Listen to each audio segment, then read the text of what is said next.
Hello guys, this is your friend and we are back with a new fanfic.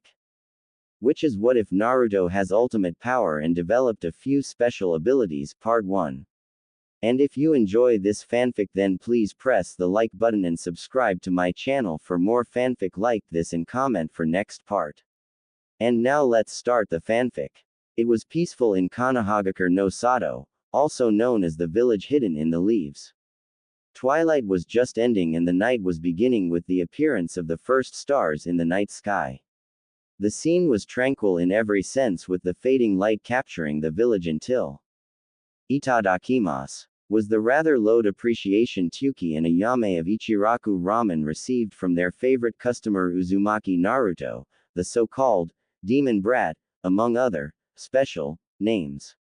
To this day Naruto couldn't understand the meaning of the names or what he had done to deserve his titles. Naruto couldn't help but think, I know I've pulled a lot of pranks over the years, but to be called a demon and to be treated the way I do, it just doesn't make sense. I didn't even start my pranks until my second year in the academy, but the names have been flying around since I can remember. These thoughts rolled through Naruto's mind almost daily since the names were used just as often, but that didn't matter tonight. Tonight was a very special night for Naruto. Not only was he going to pull off his most ingenious prank ever, but it was also the night before his genin exam. Tonight he planned to get revenge on the stuck-up white-eyed Thames. Out of all the times he had been mistreated, beaten, thrown out of stores and refused service, never had someone done what these Thames had done. It was unforgivable. Naruto-kun, are you really going to go through with doing a prank on the Hyuga, are you? Was the concerned question from Ayame, knowing just as every other villager, the physical and political might the clan wielded. In a solemn voice Naruto replied, Ayame Nichan, you've seen how I've been treated all my life. Tyuki and Ayame looked down, remembering everything they had seen. I can ignore all of that because I have a few people like you who are kind to me, but after what those three said and did, as he said those words Naruto's fist tightened until his chopsticks cracked apart in his hand as he remembered the indignity he suffered at the hands of those men. At least after a beating he had his pride, but these men didn't even allow him that. The night before. Thanks for dinner Tyuki Jiji, said Naruto as he began to stand from his stool. Anytime Naruto, you just train hard for your exam. With the cheers from his favorite chef Naruto began to leave his favorite, and possibly only, eating place. As he exited the bar he bumped right into someone, almost knocking them over. Sorry about that, it was my fault. Naruto apologized as he looked up into those void pale white eyes that always sent a shiver down his spine. Those eyes just don't look right. At least that one girl in my class with those eyes has some color to them, but these ones are just creepy. As Naruto was getting up he was roughly shoved back down to the ground by one of the other two Hyuga. How dare you act in such a callous way to us, you little brat? What do you think you're doing attacking one of the noble members of the Hyuga clan? Said one of the two bodyguards forcefully, the disgust and hatred clear in his voice. Attacking? I just bumped into him. I even apologized, pleaded Naruto, trying to avoid another fight with the villagers. Too little too late, demon. Naruto then received a harsh chakra-enhanced strike, sending him right into a nearby wall, leaving a few cracks from the impact of his body. At this point Tyuki was heading over to help, but one look from Naruto stopped him in his tracks. While straining with the pain, and spitting out a little blood, Naruto said to his assailants, I don't know what your problem is with me, but I already apologized for the accident and I don't want trouble, so I'll be going home now. Naruto struggled to his feet and began to shamble in the direction of his apartment, only to hear the words that would haunt him for months to come. Not that he was afraid of the Hyuga, far from it. It was the truth in the words that hurt him so. Even if he didn't want to believe it, he knew they were telling the truth. As if a demon like you has a home to go to. No one's waiting for you, no one wants you. You're just a little demon who will never be accepted by anyone. Worthless. The one who seemed like the leader of the three said these words with ice in his voice and the most evil smirk plastered on his face. After hearing the icy words of the man, Naruto finally snapped. All the years of abuse, neglect, and indifference towards him flashed before his eyes. Every injustice, so-called punishment, and the glares filled with hate and loathing. He always hated the villagers for the way he was treated, but he'd always just pushed it away and continued on heading for his dream. He knew acting out any more than he did would only give them more of a reason to hate him. This, however, was too much. He could deal with all the pain, loneliness, and hate, but to have it thrown in his face, his pride would never allow such a thing. In a rage he had never known before, his eyes flashed blood red, and he blurred out of existence, shocking the old man and Ayame. Then, just as suddenly, he reappeared right in between the three Hyuga. To say the three men were shocked would be an extreme understatement. 1 minute they were taunting the demon brat, waiting for it to start crying, and the next he appears right in their faces with those piercing red eyes burning into them. Using their shock, Naruto, in one fluid motion, kicks the legs right out from under the one Hyuga standing to the right of the leader with a sweeping roundhouse, only to pull ninja wire out of his sleeve to wrap around the arms of the Hyuga on the left, who tried to strike the side of his head only for it to brush across his left arm. Too late, Naruto realizes that the strike was some kind of jutsu and, to his shock, his whole left arm went numb with a slight burning in it. As the pain from the strike set in, Naruto's rage disappeared as quickly as it came. Shit, what was that? He thought, now freaking out. I can't move my arm. This is bad. Why did I lose my temper like that? Two of them are obviously Chunin and I don't know about the other. I might have a chance against one Chunin. While Naruto was recovering from the attack, the first Hyuga was up again and was able to land a devastating blow to side of Naruto's head, sending him straight into the same wall as before, cracking it further. Take that, you insolent little brat. The hit to his head was making his mind swim, and Naruto was barely standing with the pain freshly pumping through him. You filthy little demon. How dare you disgrace the mighty Hyuga like this? As a member of the head family, I will pass down your punishment. Looking on with dull blue eyes, Naruto could easily tell that they had gathered quite the crowd and that the Hyuga in front of him was screaming something or other and taking the strangest stance he had ever seen. Even though he was barely aware of his surroundings at the time, because of the pain he was in, he couldn't help but be interested in the jutsu. The Hyuga took his stance, crouching low to the ground, legs spread, stretching both arms in opposite directions, palms facing up. As he took this stance, he said the simple words, "You are within the field of my hake." Divination. While Naruto looked on with hazy eyes, all he could think was, why does this always happen to me? What have I done in my life? And what the is he doing? After this simple thought, the last thing Naruto could hear was a roar of Hake Rokujiyansho. Divination field: 64 strikes, 2 strikes, 4 strikes, 8 strikes, 16 strikes, 32 strikes, 64 strikes. Ha! One strike after another landed painfully on Naruto, and with every one he felt less and less, which he was thankful for. With the final strike, Naruto was thrown viciously into the same wall for a third and final time. The final blow was too strong for the already damaged wall to take, and it finally gave way and collapsed right on top of our hero, covering him from sight. Once the attack was finished, Ayame was crying on her father's shoulder for Naruto's pain. Those Tems, to do that to a child, were Tsuki's only words to express his anger. Before the crowd had completely dispersed, the leader of the three Hyuga gave the simple statement, "Trash belongs in the garbage." With that said, several sadistic grins appeared in the crowd as they watched happily. Before either Tsuki or Ayame could stop it, the two branch members had already tossed Naruto's broken body into a nearby dumpster and walked away behind the main family member, leaving the caring ramen cooks to aid the fallen boy. End flashback. I can't let that go so easily, Ayame-ni-chan, said Naruto solemnly. Naruto-kun, what are you planning to do? Asked a very concerned Ayame. Naruto looked serious for a moment before breaking out into a foxy grin. It is better if you don't know Ayame Nichan. Just be sure to be open early tomorrow. I'll be needing breakfast when I'm done. And I'm sure you'll get a good laugh too. With that said, Naruto left the ramen bar with a black pack slung over his shoulder, filled with who knows what. There have been many pranksters in Konoha's history, but none as famous as Uzumaki Naruto. He has pulled more pranks than any other and has yet to be caught for any of them by anyone other than Iruka or the Sandaime Hokage, the legendary professor himself, and even then they have had a hard time proving he had pulled them, even though it was obvious he had. This alone has made him legendary for his stealth and pranking abilities within the village.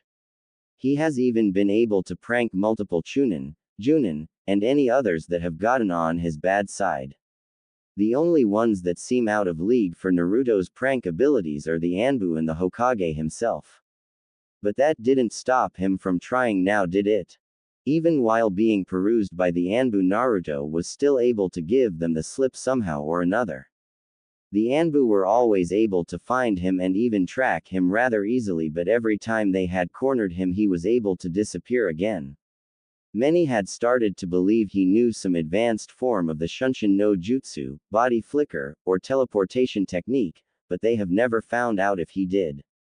Many just chalk it up to his foxy ways. After all these years of pranks, only Yumuino Iruka has been able to capture the elusive blonde on a regular basis. Whether Iruka's skills surpass Naruto's or if the blonde just surrenders to the scarred Chunin is unknown, but to this day no one knows how he always manages to escape. His knowledge of Konoha's alleys and shortcuts was second to none, almost infamous really, along with his own Waroke no Jutsu, which was the cause of a lot of the escapes, but the mystery of how he does what he does is still a mystery. Tonight he wasn't playing a prank on just anyone, oh no. No Anbu, Junin or ninja in general could compare with this. Tonight he was going to prank the famous Hyuga clan, wielders of the Byakugan White Evil Eye. The rumored all-seeing eyes. He had heard rumors of the White Eye's ability to see through solid objects, 360 degrees, the chakra circulatory system and even the tentacutsus points. Scary, and supposedly it was supposed to do even more.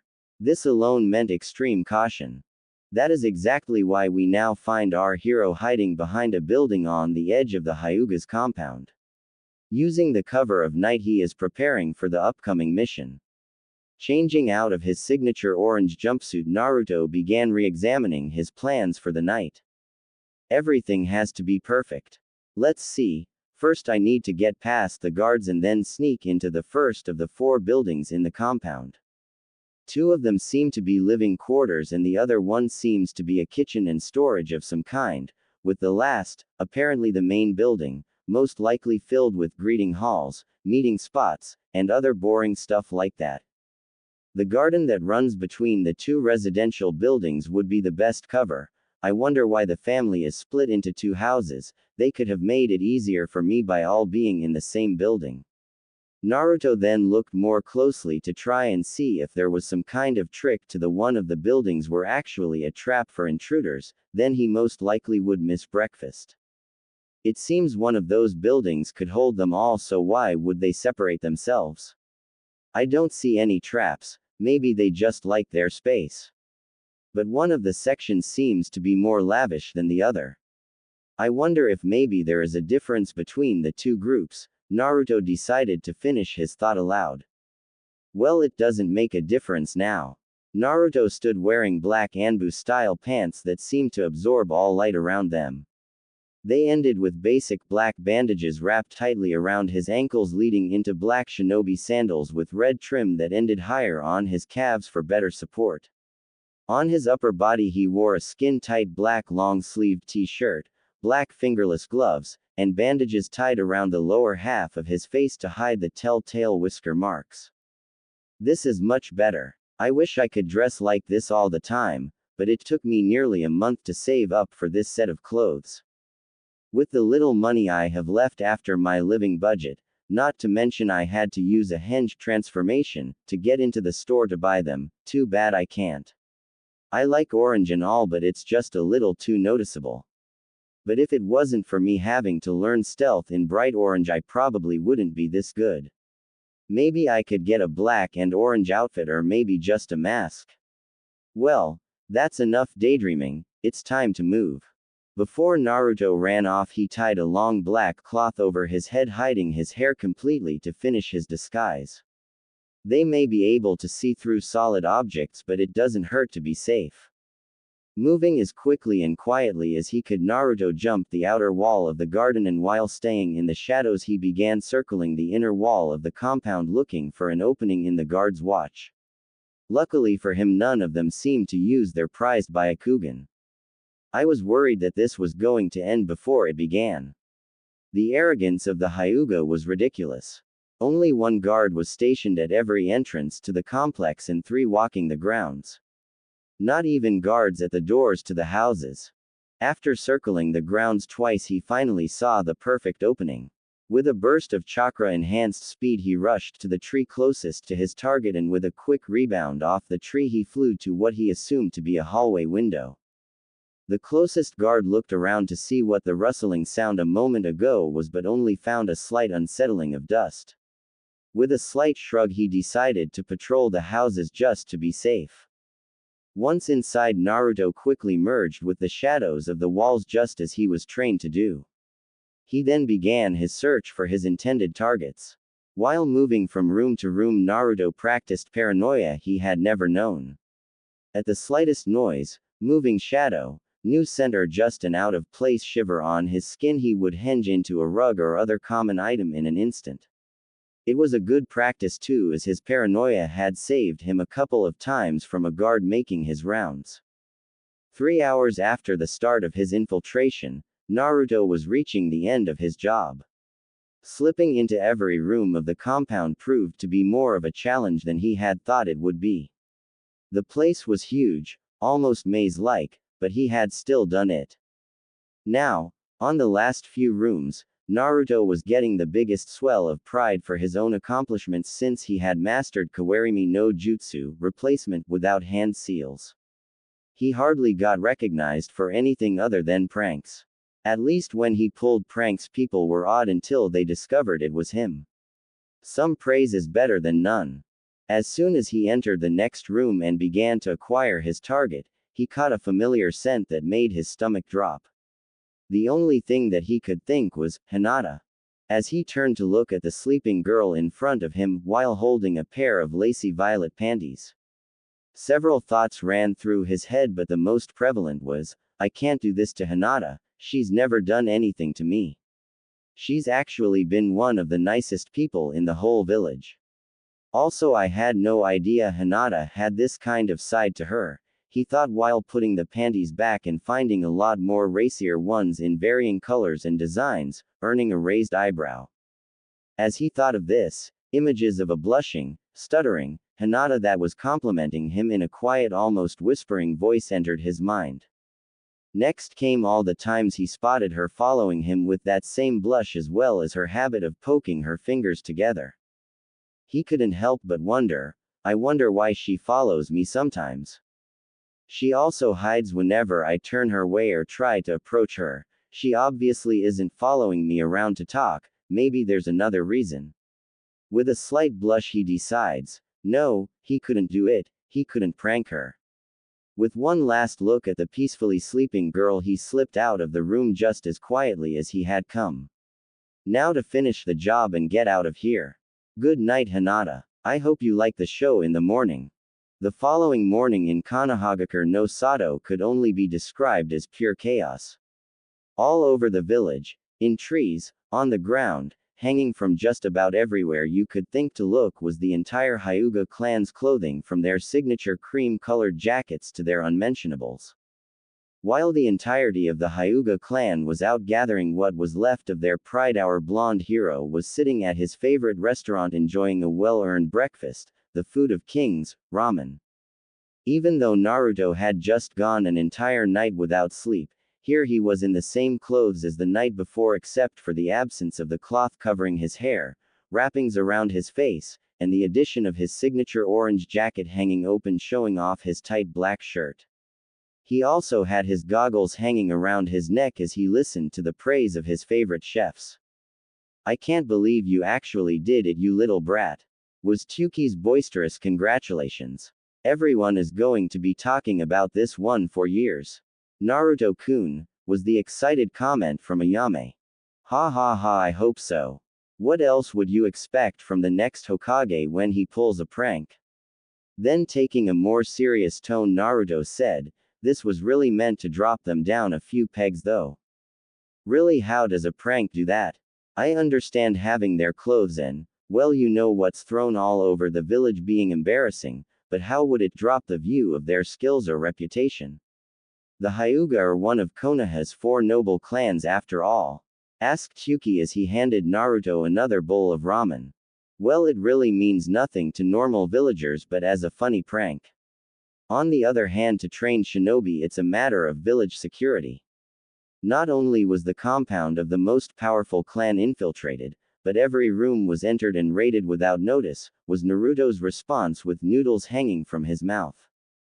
"Okay, Naruto-kun, but what does that prove other than that you're sneaky?" Ayame asked with a grin while serving another customer. "Well, let me answer your question with another one. If I could sneak into their compound to steal their clothes by entering every room one by one without being noticed, what's to stop me from sneaking in there and slitting their throats while they slept?" When this was said, the entire restaurant went silent with shock. The few people that were in the building this early were listening intently to the legendary prankster's explanation of his masterpiece. Now at the realization that an academy student, a legendary one, but an academy student nonetheless, could possibly wipe out the Hyuga in one night was alarming. It would be like the Uchiha all over again. If the demon brat could do this, then who else was capable of it? Even the most skilled of shinobi are powerless when asleep. Before anyone could say another word, a loud scream of, "I found him! He's over here!" came from just outside the shop. When Naruto peered out, he saw 2 Hyuga, 3 Chunin, and 1 really pissed off looking Hyuga Hiyashi. "Ha ha, hi guys, bye guys." And with that, the chase was on. Throughout the village, people could hear the screams of, "Get back here, brat! You won't escape this time. You've gone too far this time, Naruto," and of course his favorite, "Get the demon." Even with all this, Naruto couldn't help but have fun with the chase. "You losers are just jealous that you don't have the skill or guts to do what I do," called Naruto while jumping from building to building. "Get back here, Naruto. You will be taken to see the Sandaime for punishment. If you give yourself up, your sentence will be reduced," came the cries of his pursuers. The chase had started at around 6 a.m. that morning and was already well into 8 o'clock, and they were still not even remotely close to capturing Naruto. "This kid is insane. How can he have this kind of stamina? We never should have split up from the main group." While the 2 Chunin were having their strategy meeting, Naruto was having a nice breather on a high balcony. "These guys just won't give up. Normally I would just hide for a while to rest, but with Hyuga after me, I can barely stop for 2 minutes before I'm found. At this rate, I'll be caught for the first time." With this grim realization, Naruto decided to try and get to the academy as fast as he could. Especially since his exam was supposed to be in a little over a half an hour. Moving with the shadows, he headed in the direction of the academy, but before he could get more than 25 feet, there was a cry of, "There he is!" As Naruto spun around, all he could do was yell his horror at what he was seeing. Ah no! Standing in the direction he had just come from was a group of 9 Hyuga guards, 6 Chunin, 2 Anbu, numerous random villagers, and what looked like at least 15 Hyuga females with a "kill you painfully" look in their eyes. With that sight and a large amount of fear, he was off. At around 9 a.m., Naruto had finally lost them by using every trick he knew. Every shortcut, dead end, camouflage, henge, kawarimi, and, to his great displeasure, he had even resorted to using his Waroke no Jutsu. He had only really created that jutsu to improve his skill with henge and to prank Iruka. He had never dreamed one day he'd be relying on it. As Naruto was slipping around the last corner on his way to the academy, he let out a breath of relief, saying, "I finally made it. Hee, I knew those bakas could never catch me." From behind Naruto came a calm and slightly mocking voice. "Oh really, Naruto? What are you doing being late for class? And not only that, but you almost missed your exam." If Hiyashi's glaring, a group of murderous women, and actual Anbu chasing after him had been scary, then this was just plain terrifying. With a scream of fright and a 12-foot jump in the air, Naruto spun around and pointed at his sensei, yelling, "How do you always do that?" Looking at Naruto with a bored expression, Iruka just grabbed him by the collar of his jacket and disappeared in a puff of smoke with a pair of Anbu right on his tail. Inside the classroom, all of the students were chatting amongst themselves on various topics, waiting for the exam to start. The main topic, though, was of course the Great Hyuga humiliation. Questions of, how could that happen? Who did it? Aren't the Hyuga supposed to be all-seeing? Were just a few that flew about the room as the children continued. Some of the more arrogant in the room would reply with foolish ideas like, "It must be another hidden village trying to prove something. It must be a new invisibility jutsu and the Hyuga were the test. No, it's got to be some new kind of Kekai Genkai that can block the Hyuga's power." After about 20 minutes of the students' minds running wild, Iruka puffed into the room with Naruto by the scruff of his neck, followed by the two Anbu that were escorting them, ready to grab Naruto at a moment's notice. At the entrance of these four, everyone went silent to watch what would take place, as well as observe Naruto's change of clothes. The first thing the students notice is the long black Anbu-style pants that end with wrappings and modified black shinobi sandals with red trim. Next they see the long-sleeve skin-tight black shirt and fingerless gloves, as well as his signature orange jacket. He also wore his goggles around his neck, making his hair appear longer, and it flowed around his face slightly. It hung lower and made him look older and more serious to some. Or it could just be the air of tension with two Anbu in the room. Many girls blushed at the sight of the slightly toned muscles that shone through the tight shirt. Since most of the boys wear such baggy clothes, it's a rare sight for them. But what catches everyone's eyes the most are the chains attached to Naruto's wrists, ankles, neck, and all connecting to a plate on his chest with multiple chakra suppression seals on it. At this realization, everyone knew Naruto had done something big.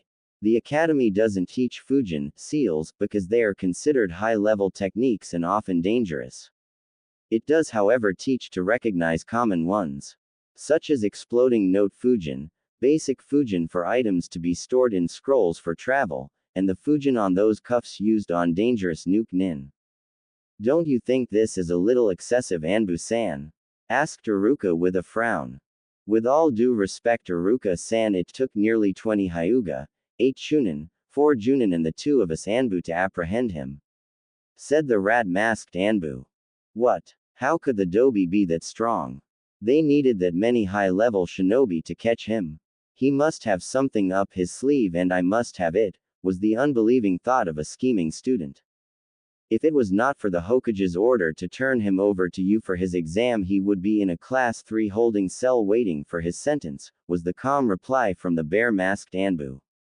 "I understand that, but with these chakra cuffs on, there is no way for Naruto to take the exam. I would ask you to please remove them and leave him in my care.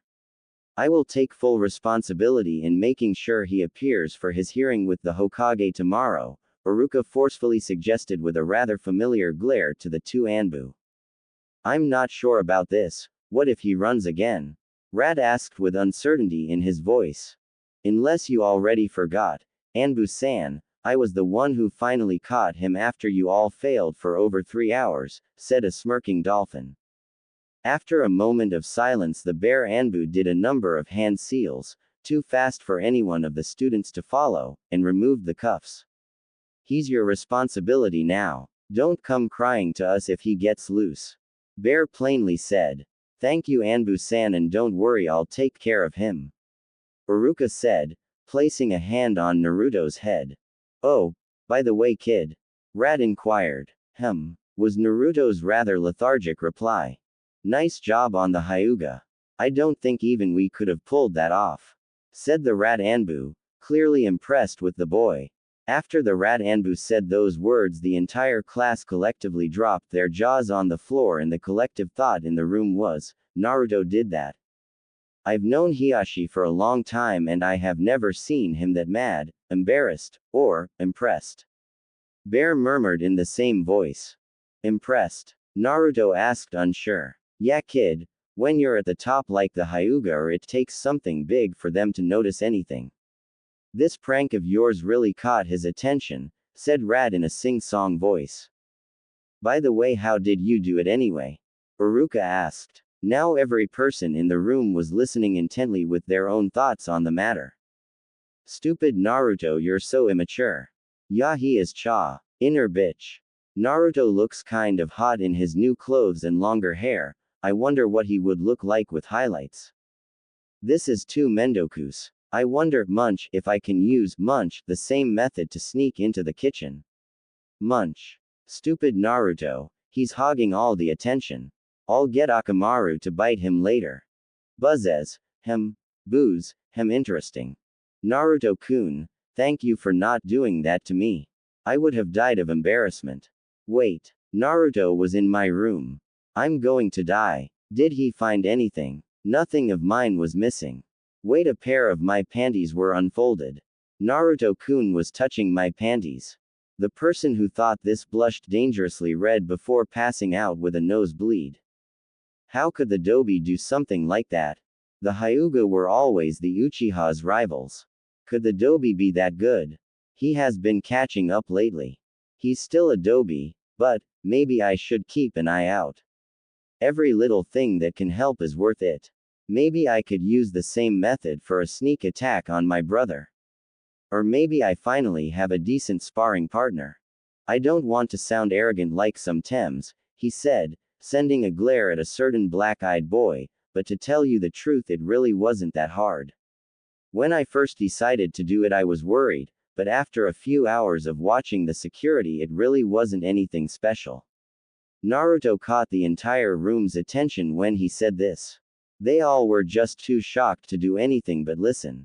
Sandame's office. In the Hokage Tower, the Sandame Hokage, Hyuga Hiyashi, the village elites, and the majority of the Council of Elders all listened to the whole discussion going on in Iruka's classroom over the Sandame's crystal ball with interest. Interesting, how is it that this boy was able to sneak into the Hyuga and then call it easy? Asked an intrigued red-eyed Junin. Well, let's continue listening and we can find our answers, said the Sandame with interest, lacing his voice. It seems your daughter has just fainted, Hiyashi-san. Hiyashi sighs. It would seem so, Sandame-sama. I need to solve this problem with her soon before the elder's patience runs out. Sandame-sama, do you really think it wise to let the boy go free? And even take the exam? A random Junin, with a scar along his jaw, almost screamed. After a deep sigh, it was simply a prank.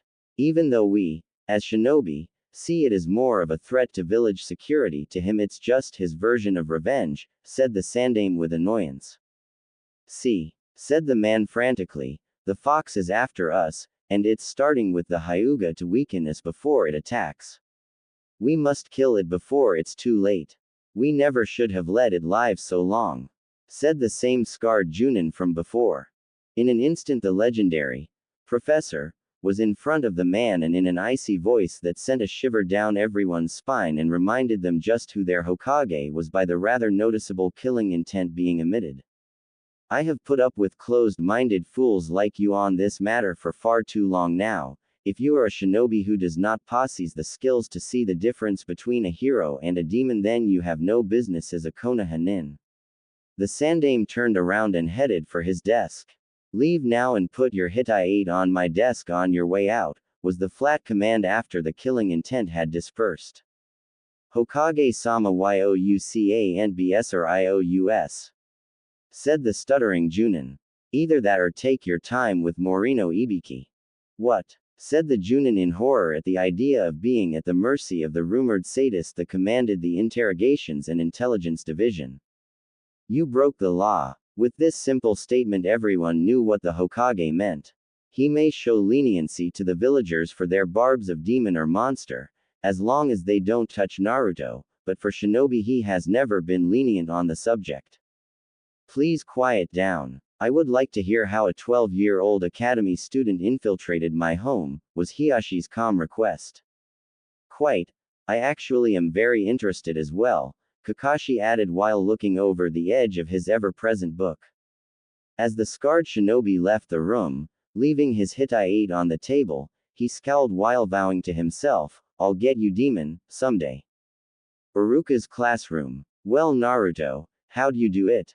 Iruka asked a second time. "I'm not sure I want to say," was Naruto's shaky reply. "Why don't you, Naruto?" asked Iruka with slight irritation. "It's one thing that I was able to do it for a prank sensei, but I don't want just anyone to be able to do the same. I mean, the Hyuga are a bunch of stuck-up Tems, but they're still Konoha shinobi." "Really now, is that true?" was the simple comment from the bear Anbu. "Yeah, I mean, I was only after their clothes to play a prank, but what if a foreign shinobi was sent to kill them? With the knowledge of what I say now, they could all be gone by morning, couldn't they?" Naruto said, looking down. Sandame's office. "So I guess Naruto-kun wasn't as clueless to what this prank could mean as I thought," stated the Sandame with a slight cough, a little embarrassment in his voice. "Correct, Hokage-sama, but it is of utmost importance that I learn how he did it so I can correct my security problem," Hiyashi said with the classic Hyuga indifference firmly in place. "Just give Iruka his time, I'm sure he'll get it out of him. Naruto may be more than he appears, but he is still a lonely and hurt 12-year-old looking for attention. The chance of getting any kind of positive attention for once will be too tempting for him to resist," one chain-smoking Junin added. "Do you really think it's that simple?" Hiyashi asked with a raised eyebrow as his only expression of curiosity. Naruto has always wanted a family or at least a friend, but even something as simple as a friend has been denied to him by the villagers. The only thing that seems to keep him going is the hope for the future and his dream. He strives to prove to them that he is something other than what they see. Even though he doesn't know what they see him as. If he ever found out what it is they see when they look at him, the Sandame closed his eyes as if in deep thought. "What, Hokage-sama?" asked the red-eyed Junin with honest concern. "I'm afraid we may lose him." With that said, the Sandame returned to staring into the glowing crystal. Iruka's classroom. "Naruto, don't you think it's better to let others know of their flaws? That way they can be fixed instead of letting them stay that way. If the Hyuga can be so easily infiltrated, it could be a danger to the village." Iruka said with sincerity in his voice. While this was being asked, Hinata was waking from a rather exciting dream of Naruto to hearing the current conversation's direction. "Naruto-kun, you're amazing. I can't believe you were able to do it, or that you were in my room doing what I think you were." With that thought, the images of Hinata's recent dream passed through her head and almost sent her into blissful unconsciousness again. "Alright, but if I'm going to go through all this, why don't you get one of the head Hyuga here so they can hear it as well? I don't want to repeat this again," was Naruto's defeated reply. At that moment there was a puff of smoke to signify someone entering, and not just any Hyuga had appeared, it was Hiyashi himself in all his emotionless glory. "Please, continue. I am most interested in how a lowly academy student was able to enter not only my home but my own bed chamber unnoticed. Two-san is here. Naruto-kun, I hope you will be alright," thought Hinata as she looked on with worry. "Shit. Well, I was hoping not to see you until the hearing, and I don't appreciate being called lowly by you," Naruto said with a very foxy grin. "Why is that, Naruto-san?" asked Hiyashi. "Well, first, I am the one who got past those so-called all-seeing eyes of yours, so I doubt that I'm lowly. Also, it's normally not a good thing to be in the same room as the man whose boxers you hung from the Hokage Tower," said Naruto with the foxy grin still in place. As he said this, he pointed out a window, and lo and behold, hanging from the heights of the tower are a string of about 15 pairs of cream-colored boxers, one of which had orange spots on them. Hiyashi's face light up a bright red followed by giggles from the class. He then gave Naruto a glare that made the entire class, especially Hinata, cringe. Please. Tell me, Naruto-san, why you found the need to humiliate not only myself but my entire clan. A hint of anger entering his voice. Alright. I guess I could tell you. While Naruto's mouth went on autopilot, retelling the events of 2 nights ago outside Ichiraku Ramen, his mind was busy sorting through all the information he had on his classmates to make sure it was all right to tell them about his trip into the compound. Let's see, first off is Yamanaka Ino. A rather pretty girl with long blonde hair which she keeps in a ponytail, has blue eye, and wears a purple outfit with bandages wrapped around her legs in midsection. She has good shinobi skills, but just like almost every girl has an Uchiha Sasuke obsession. Also, she's the heir to the Yamanaka clan, which uses mostly mind-altering nin and genjutsus.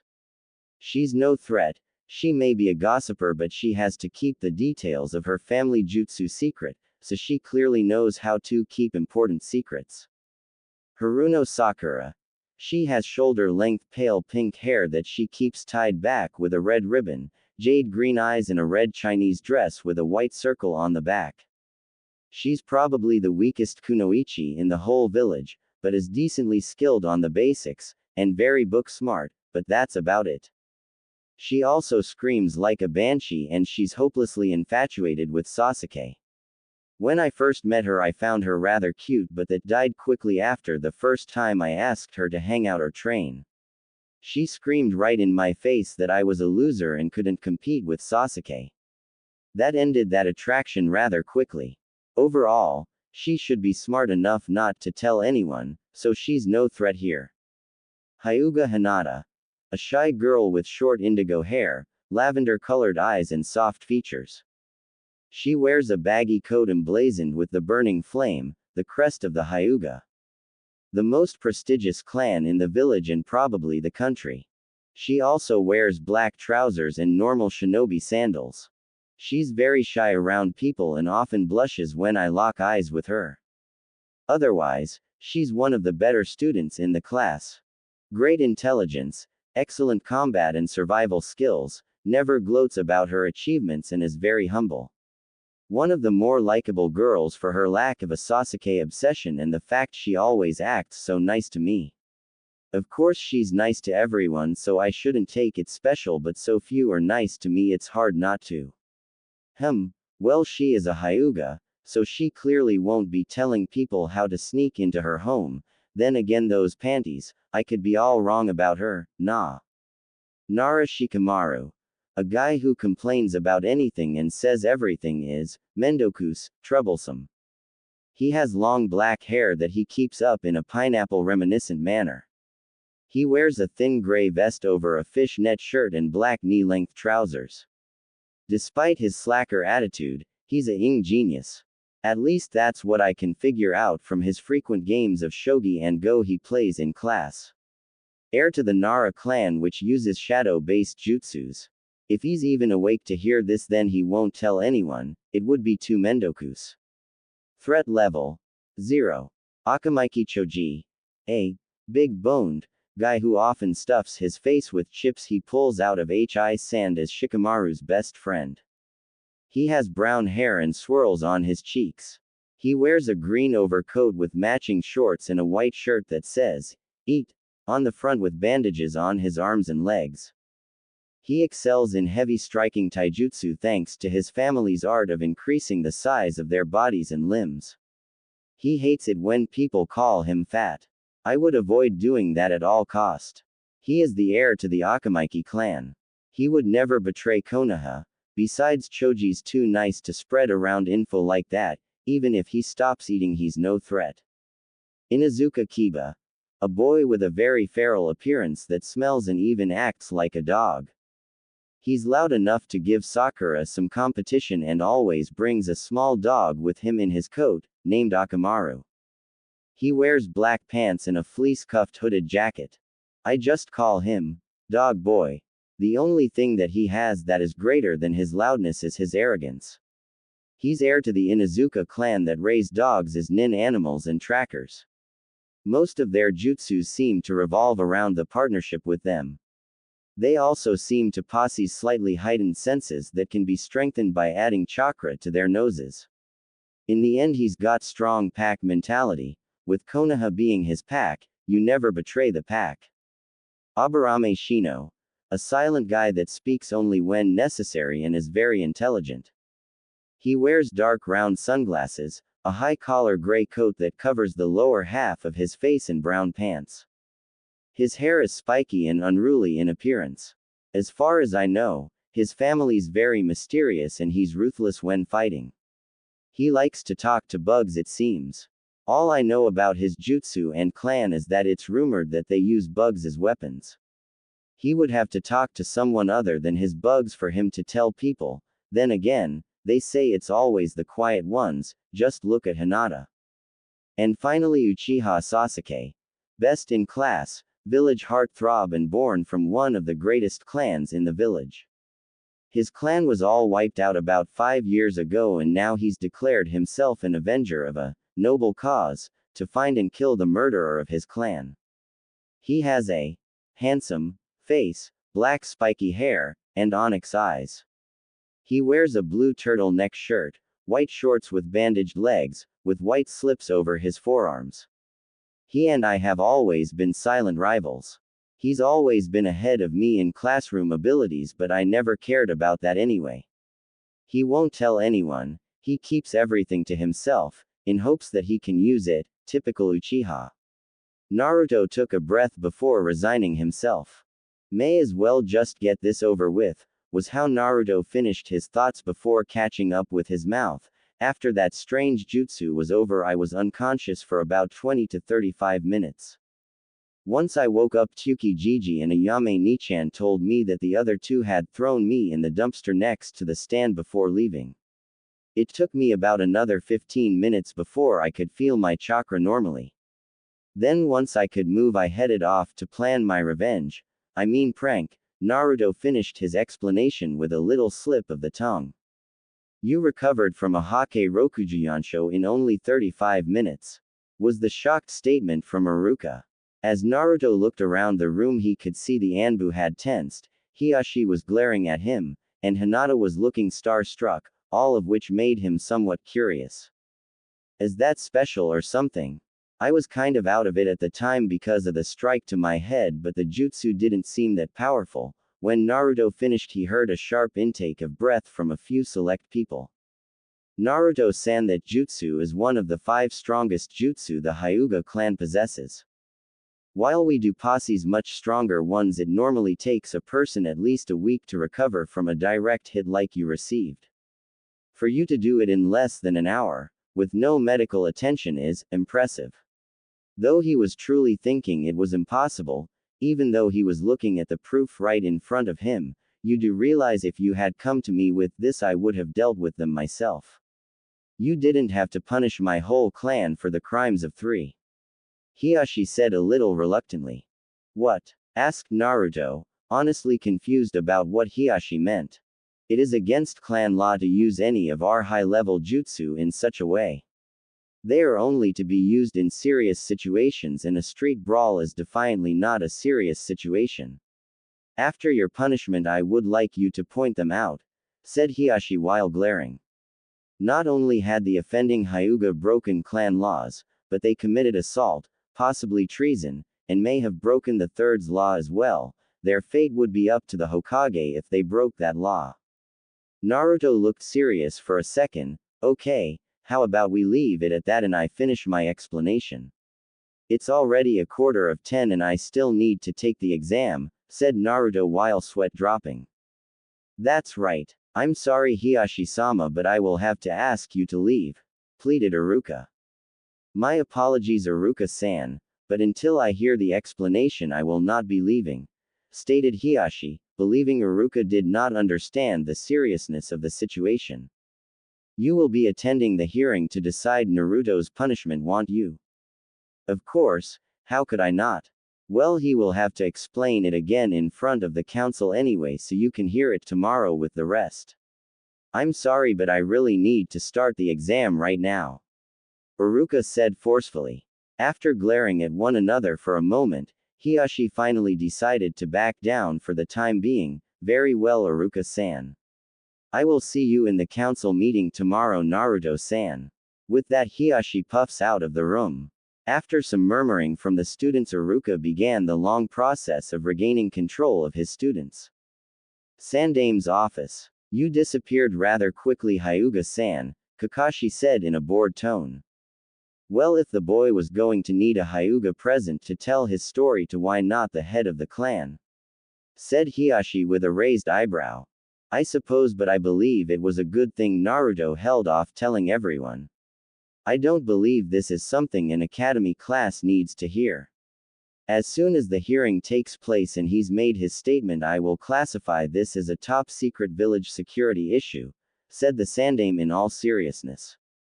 If that is what you think is best, Hokage-sama, Hiyashi stated in a relaxed tone. You are all dismissed for today. The ones who need to be at the hearing know who you are. I expect you there by 10 a.m. Kakashi, don't be late or I will outlaw Jiraiya's smut. With that, everyone filed out of the Sandame's office, leaving the wizened leader to his own thoughts once again. You're just one surprise after another, Naruto-kun. I wonder what headache you will create for me next. Hopefully it will be one that won't require as much paperwork. Damn paperwork, thought the Sandame as he pulled out his own copy of Ika Ika Paradise, making sure he was alone. Uruka's classroom. Alright, Naruto, please take your seat so we can start. I will now explain the Genin exam. We're running close on time, so please hold any questions until the end of the explanation. After Uruka had said this, Mizuki walked through the door with a couple of sacks and a stopwatch. Uruka, what's going on? They haven't even started the written test yet. They should be ready for the practical exams by now, was Mizuki's clipped reply. Well, we became a little held up, so we're behind by about 30 minutes, Uruka said this, sending a glance at Naruto for Mizuki to follow. After some annoyed glaring at Naruto from Mizuki, he said, well, I suppose that's alright. I'll pass out the test while you explain it to them, Mizuki said while putting down the bags. Thanks. This test will come in 5 parts to determine what you have learned in your time in the academy and make sure you can function properly in the real world. You were not only taught shinobi skills here, you were taught the basics of life. Correct, Uruka-sensei. Even though you will not fail because of low scores in some areas of the exam, if you can't perform at least the basics well enough, you will definitely fail, was Mizuki's comment as he passed out the tests. Correct, Mizuki. The test will be given in this order. First will be the written test on information such as geography, history, math, and tactics. Next will be the weapons test of kunai and shuriken. After that will be the obstacle course to test your ability to detect traps and your stealth ability. Next will be the taijutsu test. Finally, you will be tested on the jutsu taught in the academy. More information will be given before each section begins. Any questions, anyone? After no one raises their hand, Uruka continues on. Alright, you will have 45 minutes for this test starting now. Any cheating and you will automatically fail. Later outside the academy. Damn, that was rough. I didn't know I was that bad with things like history. Other than the geography, I could barely answer any of the questions on that test, said Naruto to himself looking down. It's okay, Naruto, the written portion isn't really a requirement as long as you don't completely flunk, it's alright. Uruka tried to reassure him. Thanks, sensei, but I think I really should have paid more attention. I thought I was better than that. Mizuki then called out, attention everyone. Next will be the weapons test. Each of you will receive 8 kunai and shuriken. You will be required to at least hit 4 vital points with each weapon, any less will be a failure. 2 will go at a time. First up. As the testing went on, with no true order to the names called, students threw their weapons with no one getting higher than a 12 out of a possible 16. Then Mizuki called out, last 2 Uchiha Sasuke and Uzumaki Naruto. As the two boys approached the posts with their weapons on their sides ready for use, their eyes locked and everyone knew what was to come. Naruto may be a baka, but he's the only one that can come close to Sasuke with throwing weapons. It was a challenge between the two. Well, do be ready to lose again, was Sasuke's smirking challenge. If you're ready to give up your gay lifestyle and use those fan girls of yours. At this, Sasuke blushes slightly and glares harshly at Naruto while a group of fan girls in the background are calling for Naruto's death for the insult and catcalls to Sasuke to take the advice. What would you know, Dobi? Slightly sputtered Sasuke. Alright, you two get ready and start, yelled Mizuki. At this call, both of the rivals grabbed their weapons and let them fly. The score for Sasuke is 6 out of 8 for the kunai challenge. Very good, was the comment from Mizuki. Next, Naruto scored 7 out of 8. Excellent job, Naruto. You were only half an inch off on the last one. No way. Naruto no baka can't beat Sasuke-kun, was the screech from the foaming fangirls, mostly Sakura. Alright, Shuriken are next ready. You won't beat me this time, Dobi, commented Sasuke. Go. Again they let the weapons fly, and after the telltale clunk of metal hitting wood, Mizuki approached to score them. For Shuriken, Sasuke scored 8 out of 8. Perfect score, Sasuke. Naruto's score is 7 out of 8. Naruto and Sasuke tie for the top score in the weapons test. That's not fair, Mizuki-sensei. Sasuke-kun should win, not Naruto no baka. At this, all the boys' sweat drop at the stupidity of it all. Girls, I'm sorry. That is what the score is, and that's it. Iruka said, thinking he was too old to deal with fangirls at the ripe age of 17. Hee hee, that's right, I'm the best. Naruto bragged lightly. Last time. Go. Again they let the weapons fly, and after the telltale clunk of metal hitting wood, Mizuki approached to score them. For Shuriken, Sasuke scored 8 out of 8. Perfect score, Sasuke. Naruto's score is 7 out of 8. Naruto and Sasuke tie for the top score in the weapons test. That's not fair, Mizuki-sensei. Sasuke-kun should win, not Naruto no baka. At this, all the boys' sweat drop at the stupidity of it all. Girls, I'm sorry. That is what the score is, and that's it. Iruka said, thinking he was too old to deal with fangirls at the ripe age of 17. Hee hee, that's right, I'm the best. Naruto bragged lightly. Next is the obstacle course. The course starts as one path and splits into 3. Every path is different and is littered with traps, none lethal, of course. Also, throughout the course are bells. Every time you ring a bell, a point will be deducted from your score. Some of the more obvious traps will ring a bell when set off. Others, bells may ring by simply moving sloppily around the course. Along any given path are 15 bells. We completely expect you to at least set off 5 of them. Don't feel bad if you do, even Mizuki and I will at least set off 1 or 2. This test is also timed. You have 10 minutes to get through. Every additional 30 seconds after that will be counted as a wrong bell. If you ring 10 or more bells, you fail. Understand? Iruka moves to the start of the course and calls to start. One by one, every student took their turn, and to some people's surprise, quite a few failed this portion. After about an hour, they finally called the one person everyone had been waiting to see try this. Uzumaki, Naruto, you're up, called Mizuki. As Naruto took his starting place, a select few in the crowd were having their own thoughts on the test. Alright, Dobi, let's see if all this skill of yours I've been hearing about is a fluke or not, Sasuke growled. Naruto-kun, do your best. Blushed Hinata. Show me what you've got, demon. Let's see if you will work for my plans or not. Begin, was Iruka's loud cry. In a sprinting start, Naruto disappeared into the forest. A short time later, it's been 5 minutes and still no wrong bells. Could he have gotten himself caught in a trap? Asked Mizuki with a slight frown. I'm not sure, but it takes even Chunin like me and you 8 minutes to get through that course, stated Iruka. The Dobi probably got lost in there, Sasuke said with an arrogant smirk. I knew he wasn't that good. Yeah, Sasuke-kun is right. Naruto no Baka got caught by the simplest trap in there. Was Sakura's comment. Cha. That pathetic Naruto is stuck and is going to have Sasuke-kun go rescue his spiky ass. Inner bitch. With a growl of annoyance from Sasuke, they all returned to watching the exit. Not even 2 minutes later, Naruto appeared flying out of the opening without a sound as he landed and with 3 minutes to spare. Naruto, you did the entire course in only 7 minutes without ringing a single bell. Shouted Iruka. Of course, Iruka-sensei. This was only slightly harder than the Hyugas. As Naruto said this, he threw 15 small bells at Iruka's feet and began walking towards the taijutsu field. I guess it wasn't just luck at the Hyuga compound after all, Mizuki said with a twinkle in his eye.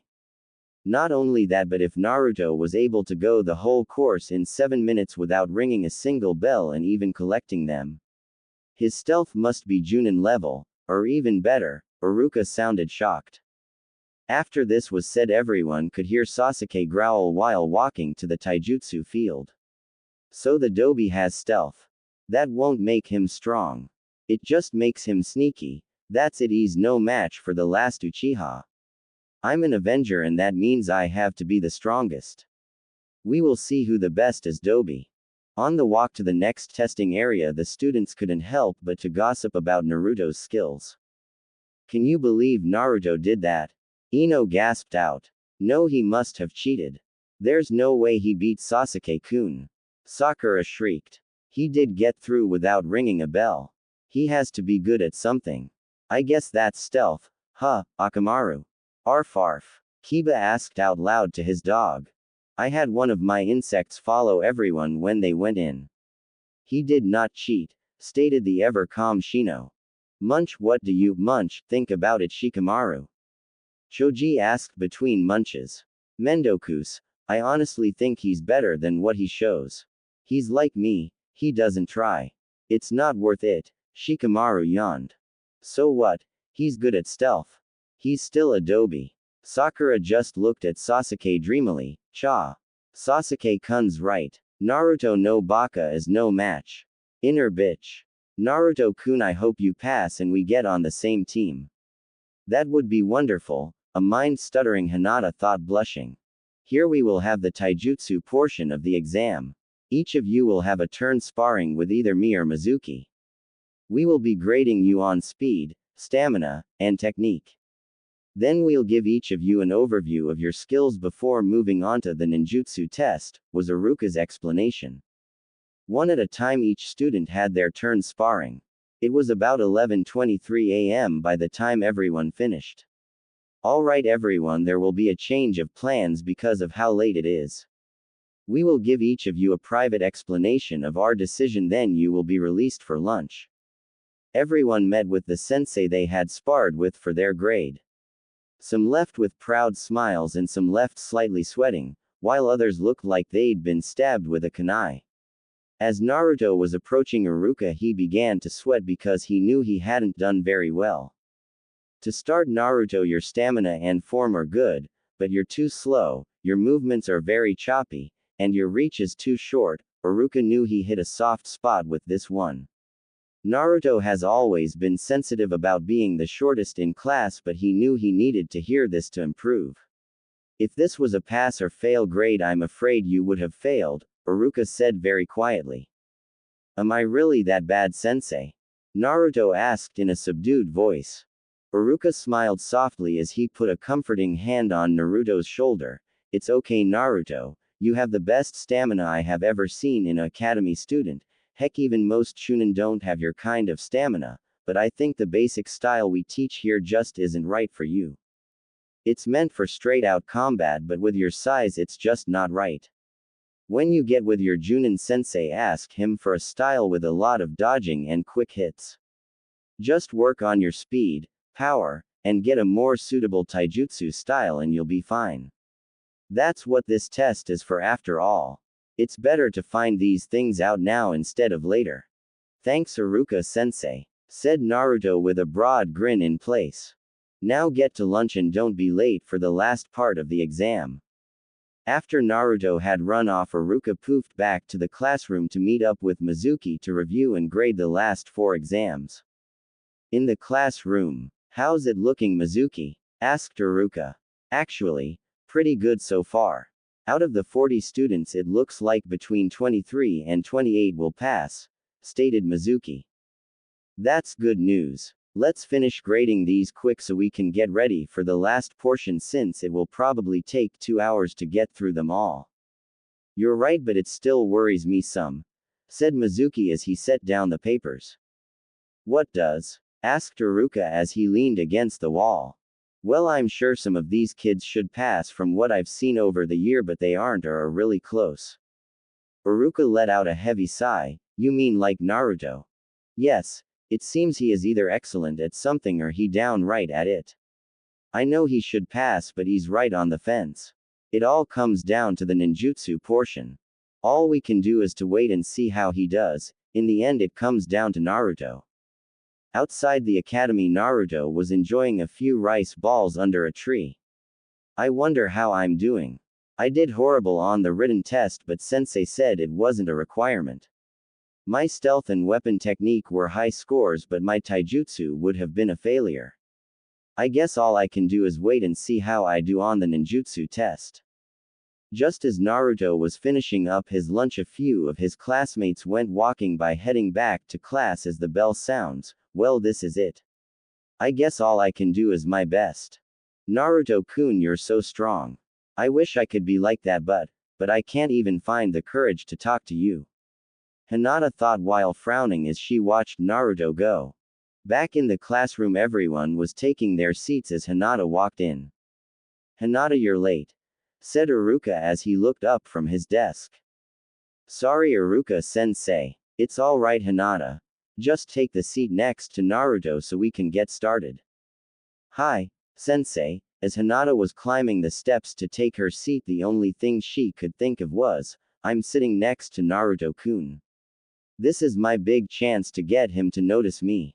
If I can't get to him now and he's placed on a different team, then I may never get another chance with him. I've got to do it now."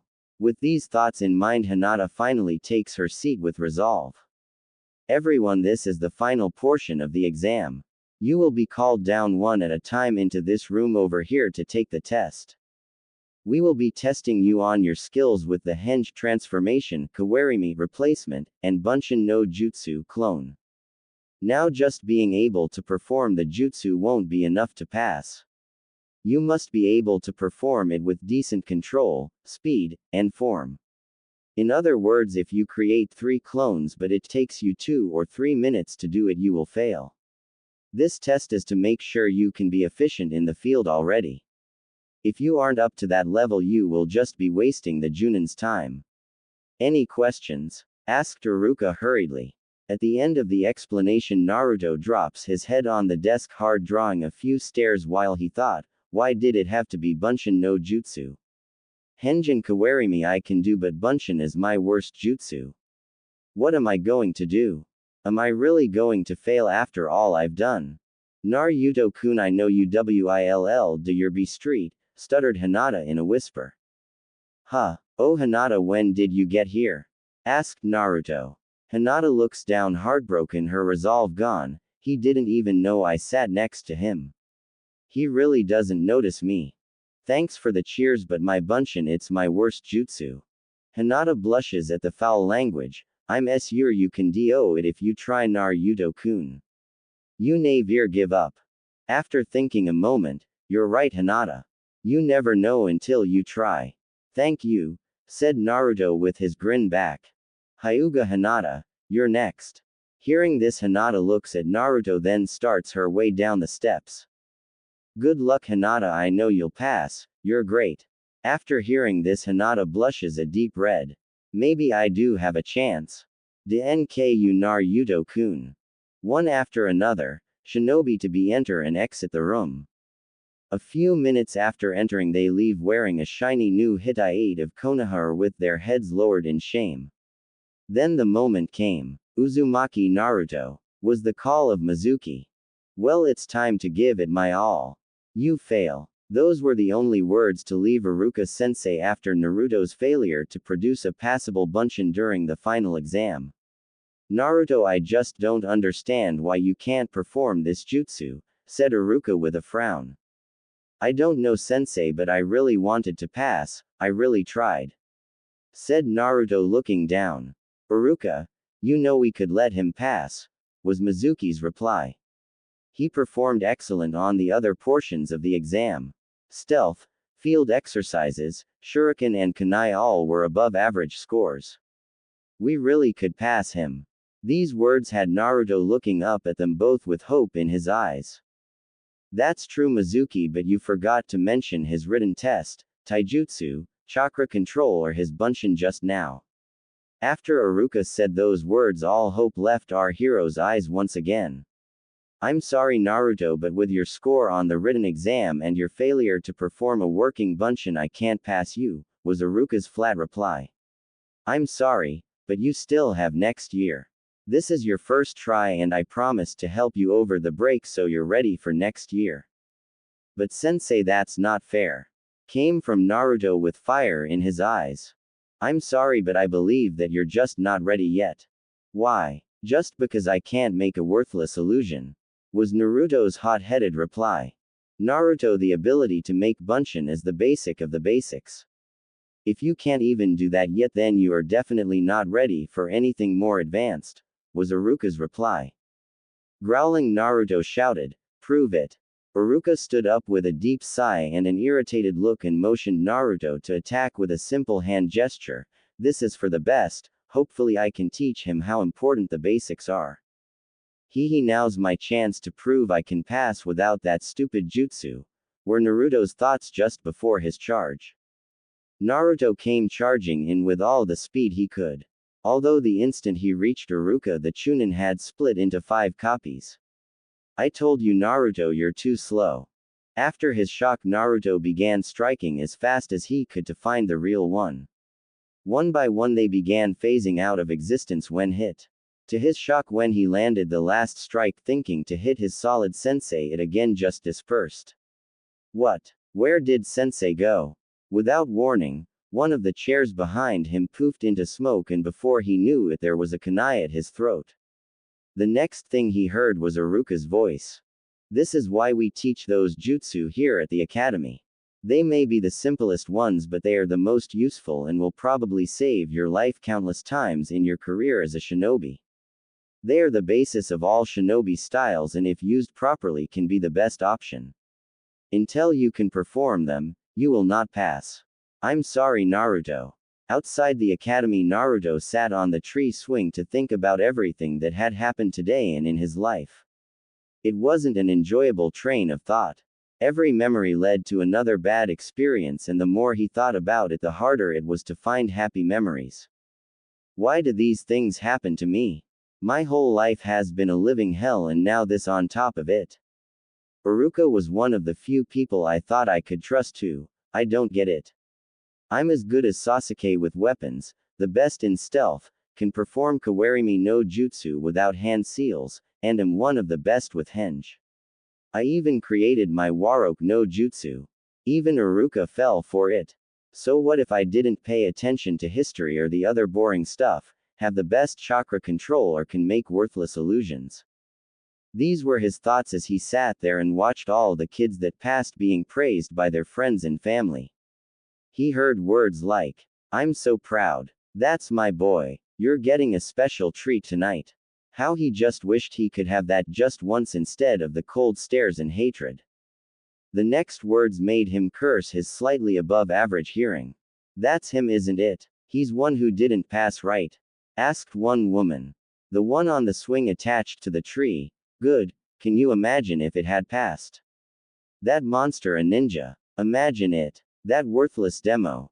Shish. You know the law, was the discussion of the two women. Every word stung a little harder and his mask was falling piece by piece and all he could do was glare as hard as he could. Unknown to him, there were 2 sets of eyes on him at that moment thinking very different things. Poor Naruto-kun, you look so sad and hurt. I wish I had the courage to comfort you, to be there for you, but I'm so weak I can barely get near you, was one sweet thought. The other was much more sinister in intent. There you are, you damn demon. After tonight I'll be the hero that finally finished what the Yondaime started and end up being more powerful than a cage. That fool Sandame will never know Kukuku. What do you want, Mizuki-sensei? Asked Naruto in a solemn voice. Haha, I knew you had the best sensory abilities of your class, Naruto, was Mizuki's weak cover. Not really, you were laughing kind of creepy. Naruto, you do know Iruka wasn't trying to be mean, don't you? Mizuki said. I know, but I really wanted to graduate and he didn't have to fail me the way he did. Iruka just wants the best for you. You know he's an orphan too. Naruto couldn't help but swing his head towards Mizuki. I think he sees himself in you and because of that he's trying to steer you away from the same mistakes he made. Naruto seemed to relax once again as he turned back to the other kids. I still want to be a shinobi though. I don't want to go through another year of the academy. I understand, Naruto, but you know there may still be a way for you to pass if you're willing to try. With this he had Naruto's full attention. What do I have to do? Asked Naruto with hope. He perfect, you damn demon.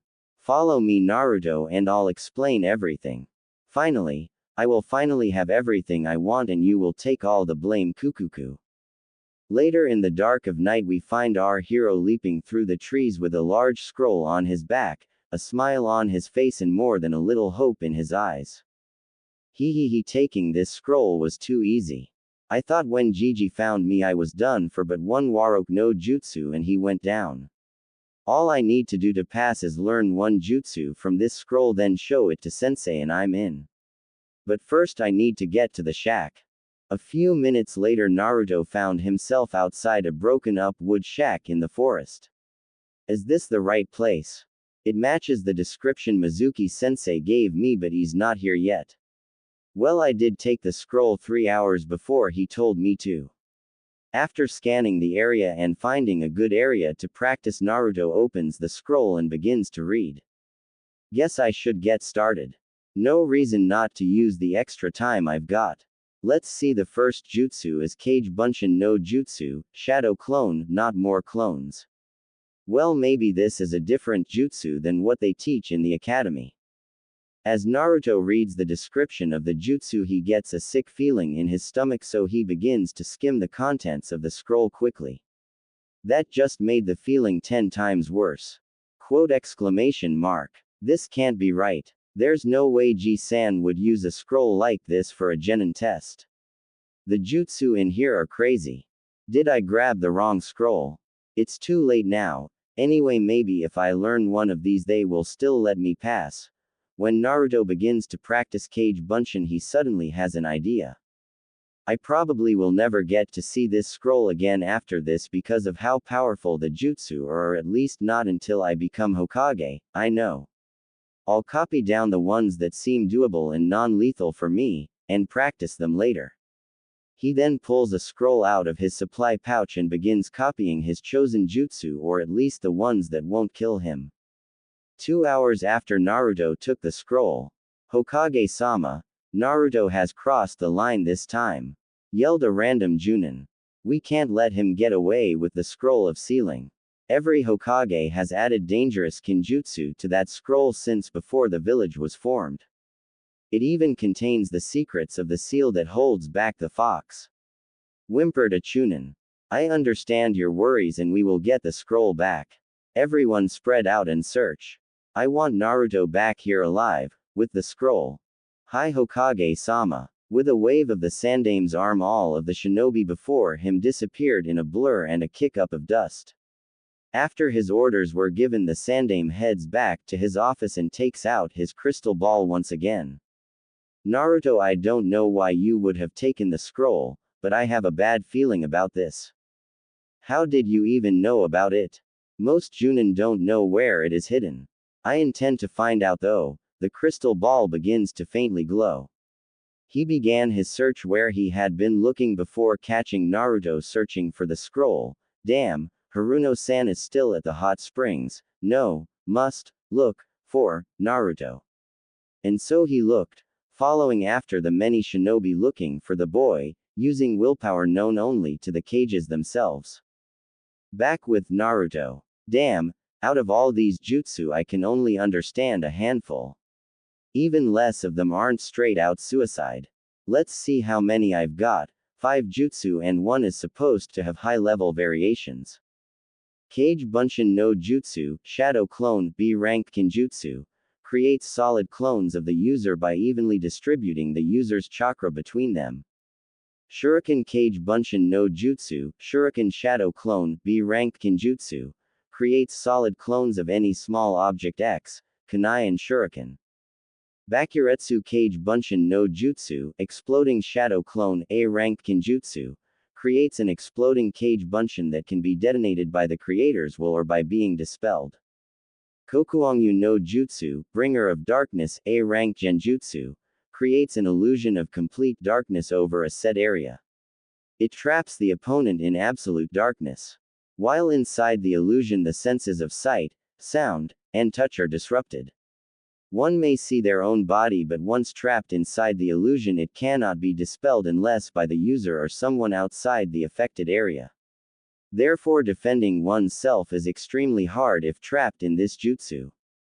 Shunshin no Jutsu, Body Flicker, C-rank ninjutsu, gives an extreme burst of speed to travel in a set area. The target must be within the line of sight of the user. Out of the 100 or so jutsu on this scroll only 5 are usable for me. All the ones I can use are kick-ass jutsu, but I thought there would be a lot more.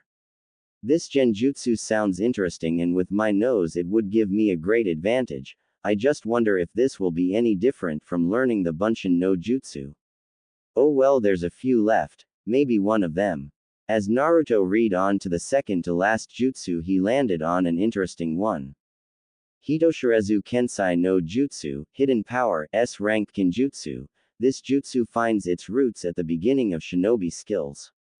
Some believe this to be one of the first jutsu created back when chakra was only used to improve one's speed and strength for hand-to-hand combat. Some also believe that chakra was originally used to power special weapons, but no proof has been found to support this. To continue, every person naturally has chakra held in reserve by their body to ensure it will have enough to survive. Though the amount kept back is far greater than what is needed for the body to survive. A person only really needs around 5 to 10% of their maximum chakra capacity to support their body. They will be suffering from chakra depletion at this level but easily still alive. The average person has almost 25% of their chakra inaccessible because of this survival reserve that is subconsciously held. You can train to access this chakra with extreme diligence or dangerous kinjutsu, X, the 8 celestial gates, over many years, but with this jutsu you can call up your reserve chakra to use as you will. This does put strain on the body and can have unknown effects, but compared to some of the kinjutsu that produce the same effects this would be the preferred way. Be warned, never use this jutsu when you are low on chakra. Warn from battle or training, for you risk death from the chakra depletion. Other than this, it is a very useful jutsu to have for emergencies. The reason it has been sealed away is clearly the danger to an inexperienced user, so be careful and use it as a last resort. I found this jutsu in my travels and battles outside the village. Good luck and train hard. The Yondaime Hokage of Konohagakure no Sato. Cool. A jutsu used by the Yondaime himself. I've got to learn this one for sure. First off, what's the last jutsu? Shiku Fujin, Dead Demon Seal, huh? Sounds interesting, but it's way too complicated. I'll copy it down now and figure it out later. If it's the last one it must be good, said the smiling blonde to himself. If only he knew what he had just obtained, he probably never would have touched the scroll in the first place. I better learn the Kage Bunshin no Jutsu first though. Having more chakra may be good, but I doubt it will be impressive enough to let me pass. With his new scroll of Kinjutsu to learn and the thought of becoming a genin, Naruto began his training with a bounce in his step. It was nearing morning and a faint violet was appearing on the eastern horizon. The blonde boy was sitting in a hunched posture and was panting heavily. The stolen scroll was strapped to his back and seemed to be weighing him down as he fought to catch his breath. This was how Iruka found Naruto. The blonde looked up in surprise when he heard the scarred sensei land near him. I must really be out of it if I didn't sense Iruka. Usually I smell him beforehand, thought the blonde. Iruka chuckled almost menacingly as he bent over the boy. It's all over, he said with that voice that he always used when Naruto was about to get in serious trouble. Instead of noticing his sensei's dangerous expression, Naruto closed his eyes and chuckled good-naturedly. His legs wobbled slightly as he stood up, scratching the back of his head nervously. Got me already, Naruto said, slightly disappointed. You're quick, sensei. I only had time to learn 2 techniques. Standing up, Iruka peered quizzically at his blonde student. Sweat was glistening from his face and his legs seemed just barely contain the strength to hold him up. His clothes were also telling the story of his intense training. His pants were dirty, his sleeves were sliced up, and his clothes in general were torn. Iruka had only seen Naruto like this when he was training very hard. He's been out here practicing, he realized. I can tell how hard he's been working. Listen, Iruka-sensei, Naruto said suddenly, his proud grin showing. I'm going to show you one of my amazing jutsu and you're going to let me graduate. That's how it works, right? Whoever learns at least one jutsu from this scroll passes. What? Iruka asked, confused. Where'd you get that idea? Mizuki-sensei told me, Naruto said happily, almost bouncing as he felt a little of his strength returning. He told me where to find the scroll in this place. He trailed off as he noticed 2 things, Iruka's expression as he put things together and the sudden sound of kunai rushing through the air. Hearing the sound at the same time, but reacting faster, Iruka shoved Naruto out of the way of the deadly hail of daggers. The force of the multiple kunai pushed him back against the shack's shaky wall. It was extremely lucky for Iruka that he'd worn his Chunin flak jacket, or several of the kunai would have buried themselves in his chest and stomach. As it were, only one actually pierced his body, just above his right knee. I see you've found our little hideaway, a familiar voice said from the forest canopy. The Sandaime Hokage was currently sitting at his desk. In front of him was a crystal ball on a small cushion. He gazed steadily into its depths, watching the events in the forest commence. It had shocked him slightly to learn that Mizuki was the one really behind the theft of the Forbidden Scroll. He'd been monitoring all the Chunin, Junin, and Anbu that were scouring the village in a desperate attempt to find the scroll. He'd been lucky that he had paid particularly close attention to Iruka. After all, the man seemed to have a knack for finding Naruto when he had done something wrong. Other than himself, Iruka was the only one to ever find the blonde. He sighed in resignation as he listened to Mizuki's proclamation of Naruto being the Kyuubi no Kitsune. That baka didn't even know the difference between the blonde boy and the monster fox. But, apparently it hit Naruto harder than he thought it would. He expected Naruto to be mad, even furious at the village, but instead he nearly exploded with chakra from the rage he was feeling. I had no idea Naruto already had this much chakra. No wonder he can't make a bunshin. With that amount he would need close to Junin or Med Nin control to do something at that low of a level. He's simply too powerful for low-level techniques. Maybe it's time he received what his mother left for him. As Naruto raged out of control after learning of the sealing, the chakra he released was almost palatable with his sadness, rage, confusion, and regret. He had always thought that somehow he deserved his treatment. That he had done something, or maybe his parents were traitors, but to find out he was hated because something was forced onto him to protect the village. It wasn't fair. He was sacrificed for everyone and he was being punished for it. No, I can't lose my cool. That's a shinobi's worst enemy. You must never lose yourself to your emotions. I have to get my chakra under control, but it's so wild. It's like it's not even mine. I've got to bring it together. If I lose any more chakra, I'll be in trouble. To Naruto it seemed as if everything went silent as he tried to gain control of his emotions, but to Mizuki and Iruka it seemed as if Naruto was surrounded by a spinning mist of chakra that made him seem a blur of blue with small wisps of red. As the chakra finally started slowing down, Naruto became visible again and seemed to be glaring right through Mizuki. At first Mizuki was thrown off by the show of power and the glare, but after a moment he said, "Ah, I see the demon is back. You know everyone hates you, everyone in the village does, especially Iruka."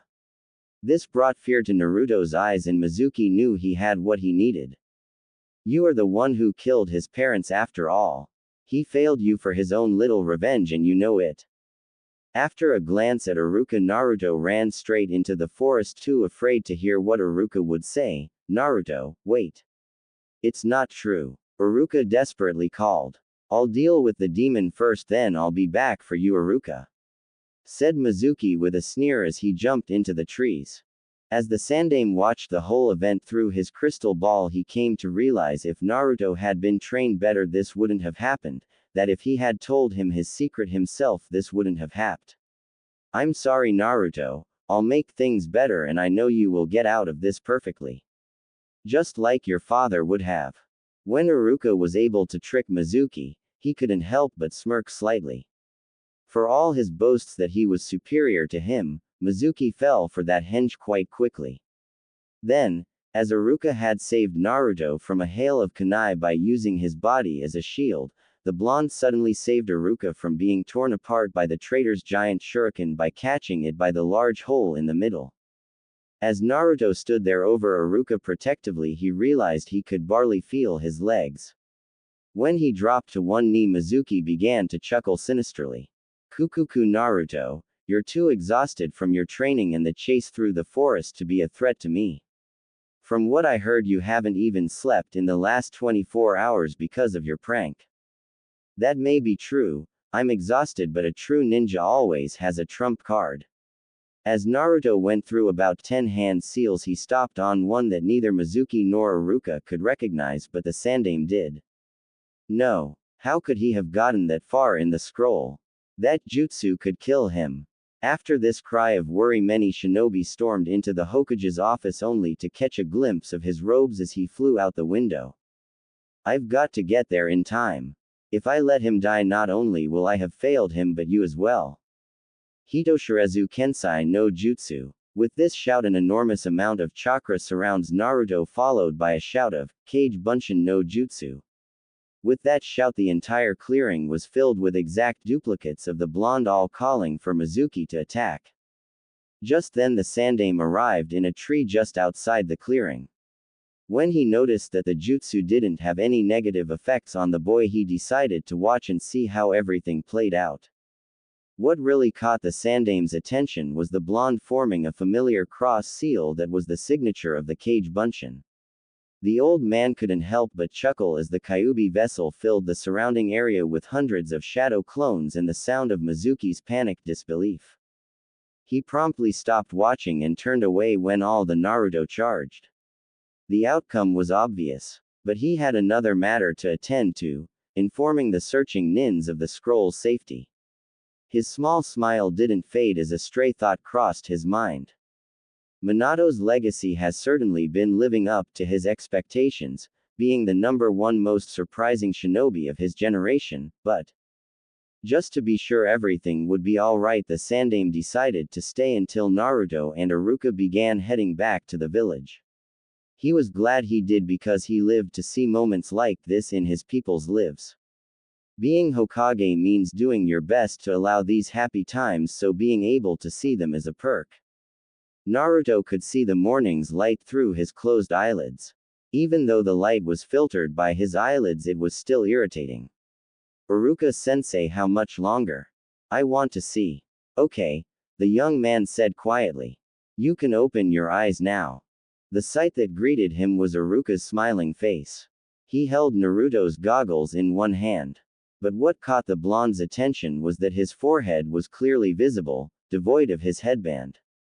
That's when he realized where it had disappeared to. It was tied snugly around his own forehead. "Congratulations," Iruka said, with genuine cheer in his voice. You graduate. And to celebrate, I have a surprise, we're going out for ramen tonight. Naruto was silent. He couldn't believe all this was happening at last. He'd finally been allowed to graduate. He finally found someone who actually believed in him and didn't think him a demon. Even though he'd stolen a highly dangerous artifact from the Hokage Tower and used it, he was still allowed to become a genin.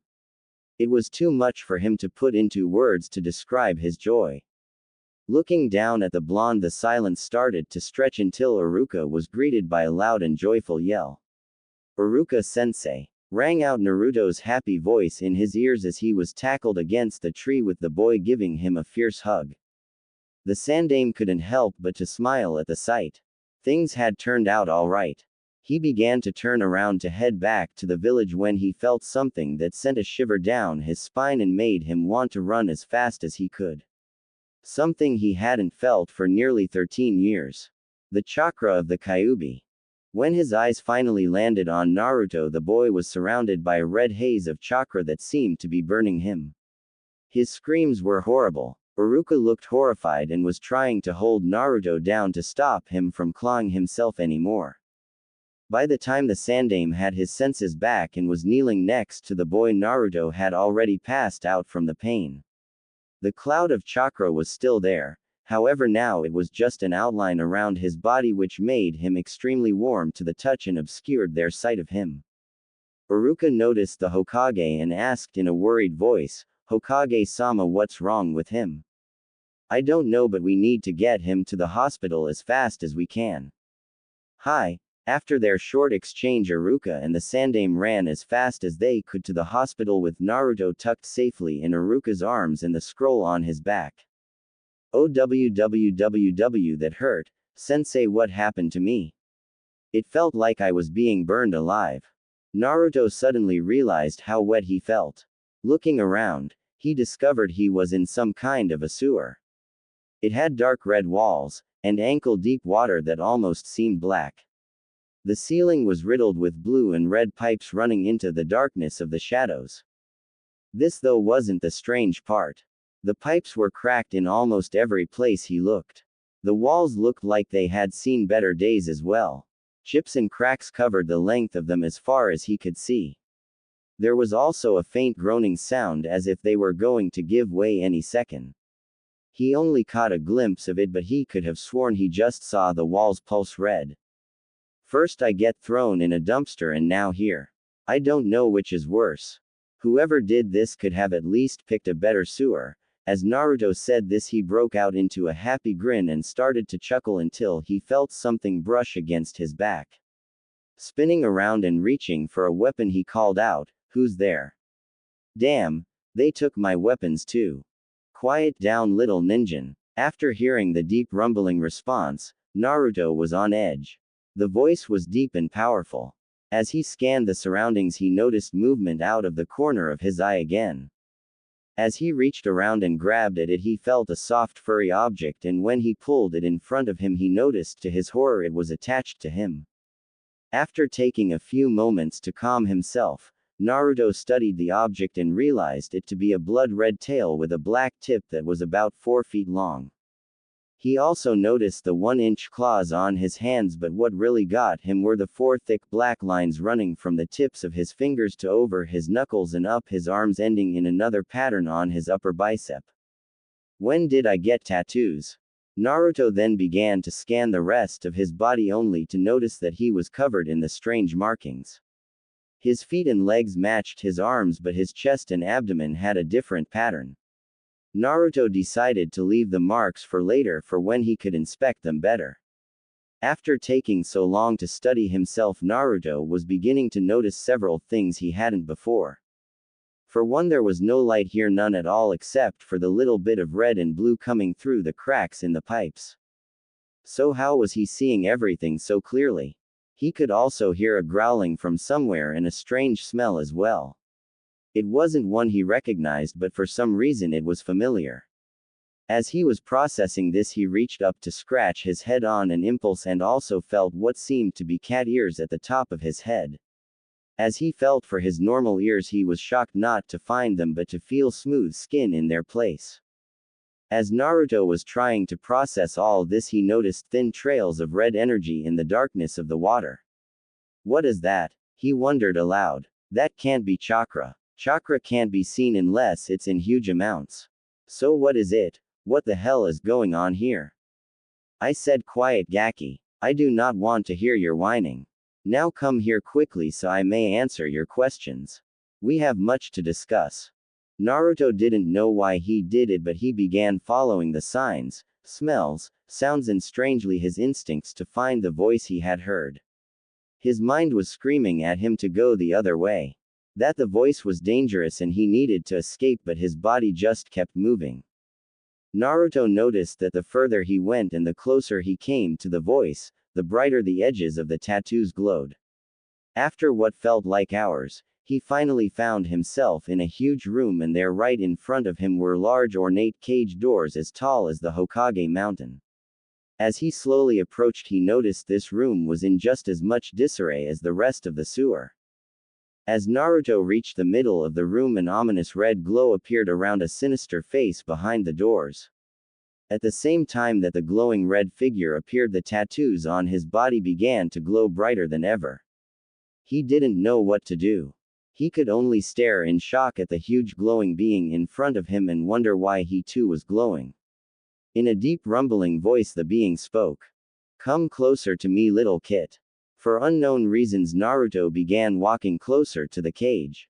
As he neared the doors, a giant set of claws came through the bars in an instant. Acting on pure instinct, Naruto barely moved to the left of the attack. In a smooth, clean swipe, Naruto raked his own claws against the giant one. Just as the claws met each other, the red glow from Naruto's tattoos lit up brighter than ever, nearly blinding him. The 4 long gashes in the giant claw began to glow, and to Naruto's amazement they healed right before his eyes. After Naruto jumped back a good 20 feet to make sure he was out of reach, he asked the simple question, where are we and who are you? It seems you have good instincts to dodge my strike, even though this seal stops me from acting against you, said the face in a white tone. I asked who are you and what's going on? I'm hurt, Kit. You learned of me for the first time only mere hours ago and you have already forgotten. You can blame your Yondaime for me being here, said the demon in a smoother voice. Now what is that supposed to mean? As soon as Naruto said those words, he noticed that attached to the doors of the cage, and apparently the only thing holding them shut, was a small piece of paper with the kanji for seal. It all clicked. Kyuubi. Correct, Kit. And to answer your other question, you are here because of a few changes that will be taking place because of your recent actions. What kind of changes? In a clean white room of the Konoha hospital, we find the Sandaime Hokage, Yumi no Iruka, and a glowing red Uzumaki Naruto. Currently, Naruto is lying completely still on a clean white hospital bed. To see a still Naruto at all is disturbing, but this is just unnatural. The aura surrounding him was acting as a shield of mist that ends an inch from his skin, obscuring his features. What really caught everyone off guard were the thick black strips extending over the length of Naruto's body. When they first began to appear, people just thought they were burns, but now the marks have extended the length of Naruto's body, turning and twisting into intricate patterns. The most disturbing thing, though, was the constant contractions of his muscles. Even though Naruto hadn't moved an inch since falling unconscious, his muscles have been moving constantly, expanding to dangerous levels, then collapsing in on themselves, followed by the sickening sound of breaking bones. That sound was always followed by his muscles reconstructing and compacting into more lithe and obviously more powerful forms, and then beginning all over again. This process would start at the top and work all the way down his body. It started with his jawline and his shoulders, followed by his arms, chest and back, then his legs, and finally all at once they would collapse in on themselves with that sickening crack and a slight shiver of the barrier and pulse from the markings. The whole process took just over 2 hours to complete. Each time and every single time it completed, every person in the room would wince. It was quite obvious that the process as a whole would be excruciatingly painful if the boy wasn't unconscious for it. Hokage-sama, will Naruto be alright? This change that's happening to his body is horrifying. He's been out for half a day already and this, whatever it is that's happening to his body, I just don't know what to do. I don't know Iruka. The jutsu he used before Kage Bunshin is ancient. The only person that really understood the full extent of the jutsu was the Yondaime. We have no idea of the side effects on a normal person, let alone a Jinchuriki. It is obvious that the Kyuubi is trying to do something. Maybe it's healing the boy. So you're saying we can't do anything for him? Asked Iruka with a choke in his voice. No, we can be here for him and wait for the results of the Med Nin's tests. We should be here for him when he awakens. What about the Kyuubi? Is it trying to hurt Naruto? I doubt that Iruka. The Kyuubi must be trying to heal whatever damage the jutsu did to him. The jutsu in the scroll are sealed away for a reason after all. With that said, both men turned sad eyes on the glowing form of Naruto and waited for his return. In the darkness of the collapsing sewers. What do you mean changes? Why should I even talk to you? My life has been a living hell and it's entirely your fault. Everything that has ever gone wrong in my life. Everything. As Naruto was going on with his rant, the Kyuubi had taken to blocking out his voice in preference to studying his changes more in depth. His clothes don't change when in his mindscape. I'm surprised by his different appearance though. I wonder if this is what he will look like once he absorbs enough of my Yuki or if it's just a reflection of our connection. Even if that's true, it's still years off. If only I could figure out a way for him to use my power freely without damaging himself like he has. The only way for that to happen now is for him to use it in small bursts until he adapts to it, but that's dangerous, and if I wait for this ink seal to work he may die before he could use my Yuki freely.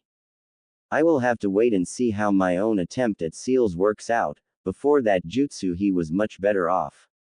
His old system grew accustomed to my Yuki over the last 12 years. Even though this new chakra circulatory system is much stronger, it has no experience with my Yuki. If he uses too much at once, I won't be able to save him again. I guess we will have to take it in small steps until I can figure something else out. After Naruto sees the object of his fury was spacing out on him, he breaks his boiling point and yells, "Hey! I said, are you listening to me, you baka ball of fur? Answer me when I'm talking, you son of a bitch homo." When the Kyuubi snapped out of its thought process and heard this, it let out a deafening roar followed by a wave of red Yuki that sent Naruto right into a wall, further cracking it.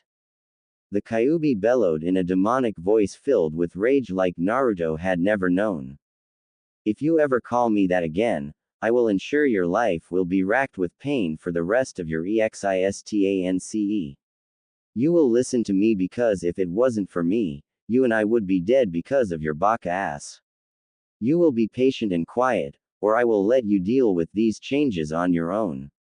And you will show me the respect I deserve, or else I will kill you in such a painful way that I will be completely satisfied to die with you." As Naruto slowly pulled himself out of the wall and slowly made his way back to his previous spot with more than a little fear, he simply thought to himself, "Okay, never call the fox a bitch again. It is right though, I probably should calm down. I have no idea what's going on and that puts me at a disadvantage. I'll listen to what the fox has to say, at least until I find out what's happening to me. May I at least ask one thing, Kyuubi-san, since this does concern me mostly?" Kyuubi raised an eyebrow at the respectful tone, as long as it's respectful and short. "We are limited on time to repair your body and save our lives. You need to understand what is to happen fairly soon. Hi, thank you, but I would like to know why you saved me." Sighing, Kyuubi had to think for a moment before saying, "It's bad enough that a beautiful vixen like me has to live in a filthy mind like yours, but now I have to listen to a gaki like you as well." Naruto glared harshly as Kyuubi continued, "I saved you because our souls are intertwined by this seal, and if you had died, so would I. Also, I have to say, I have a slight respect for you. To have lived with this village and have not gone insane, it is quite the accomplishment. Arigato. I also wanted to ask, wait, Vixen, you're a girl. Showing a slight bit of surprise on her face from the comment, she said, is it that surprising? I didn't think it was that hard to figure out, Kyubi giggling, or as close to giggling it can come to. I just never figured you for a girl, I guess. I mean, when you think of a demon, you really don't think of boy or girl, you know. I can understand that. Well, that was your one question. From here on, you will be quiet and listen. I will tell you when to ask any questions. Other than that, remain quiet. We need to hurry. Understand? I actually had another question that I didn't get answered. Too late, you will have to wait till later. You better sit down, this will take some time. With a slight pout for not getting his question, Naruto walks a little closer to the cage. At the Kyuubi's advice, Naruto took a seat in the water and tried to remain quiet for the explanation. Taking a deep breath, the Kyuubi began, to begin, I'll explain the reason why you felt so much pain before and what caused the transformation. After taking a moment to close her eyes and organize her thoughts, the ancient demoness spoke again. It was because of the jutsu you used. The Hitoshirezu Kensai no Jutsu was only meant for use with ninjin chakra. Because of me, a biju being sealed in you, once the jutsu had finished drawing out all of your latent chakra, it started to draw on my Yuki as well. So I tapped into your chakra and it hurt me. No, you tapped into my Yuki and it hurt you, and don't interrupt. Yuki is in a sense the same as chakra, just several times more potent. Now, I don't think I need to explain how much power I have compared to you, so I'll explain this to you simply. Kyuubi stared straight down into Naruto's eyes for the first time, and to his surprise, her eyes didn't hold hate, rage, or the evil of legend. They held power, knowledge, and what he thought was pity. You almost ripped yourself apart from the inside out by flooding yourself with 10 times the amount of Yuki you were ready to control. If you were older or more experienced with it, you may have had a chance, but it was just too soon. What? I thought you said I wasn't dead. You lied to me, you son of a bit. GGGGRRRRRRR. Gulp. Vixen. Naruto subconsciously curls his tail around himself and flattens his ears in a very vulpine way. That's better, but I am female, so the son thing doesn't work, and this is your last warning with that insult. To continue, you are not dead. If you were dead, we wouldn't be here, she said with a very noticeable twitch to her eye and barely restraining her giggle for his fox-like behavior. Why does he have to call me a bitch? Anything else would do, but to call me a ing dog of all things. Where is here anyway? Asked Naruto, pointing his ears up again. Breaking away from her thoughts, Kyuubi said, we are currently inside of your mind while I'm repairing your body. So I'm going to be okay. I'm going to live? Asked a hopeful Naruto. Yes, you will live, but as I said before, there will be some changes as well as some setbacks in you using my power. Before Naruto could ask about anything, the Kyuubi continued her explanation. To be more specific about where we are, we're in the mindscape that is the meeting place between our souls that this seal creates. Naruto looked confused. As per the norm, since meeting the Kyuubi, our souls are meeting. How can our souls be speaking to each other? Just as with the physical manifestations you see now, the mindscape is only for our comfort. We are currently talking to each other's souls, and a soul is just a collection of energy, experiences, and emotions. Would you feel more comfortable floating in an endless void staring at a cloud of red energy that is 100 times larger than your own or the beautiful me? I understand the soul thing, but if all this is for our comfort, why is it a sewer and not a ramen bar or something? Asked Naruto with a confused face and crinkled nose at the smells he was beginning to notice. That's what I thought at first when I woke up. It looks like a sewer because it's a reflection of what you have felt in your life, as well as your emotions. You should have seen it after you failed that test. Though I was going to go blind from the ugliness of this place. Naruto looked sheepish for a moment before saying, "Sorry about that. I didn't mean to do that. If that's true, then why is it all broken up and cracked? And if it can change from what I'm feeling, does that mean I change it by feeling different? It's like this now because your body is still damaged and being repaired. Whatever happens here is a reflection of your physical body and state of mind. If you pay close attention to your surroundings, you will notice it being fixed as we speak. The pipes above our heads represent your blue chakra circulatory system as well as the path my red Yuki travels. The walls represent your body, muscles, and bones. As Naruto looks around, he can see many of the cracks in the walls closing up slowly. He then notices that the walls are being marked with the same patterns as his tattoos as they are being fixed. When he looks above, he notices that the blue pipes are falling apart, showing deep purple colored ones underneath that seem to be much thicker, but not as big as the red. As for you changing this place, I don't know, and I would also advise not to try it until I'm done fixing your body. It's hard enough to bypass the seal as it is. If you break my connection with you now, we would both die. Oh, I guess I should be careful about what I'm feeling then, Kyubi. Why are the blue pipes turning purple? Oh, that, your circulatory system was beyond repair, so I had to use my Yuki and mix it with what was left of your old coils to make new ones out of our combined energies, then solidify it into a new system of coils. The mix of red and blue caused the purple color, I suppose.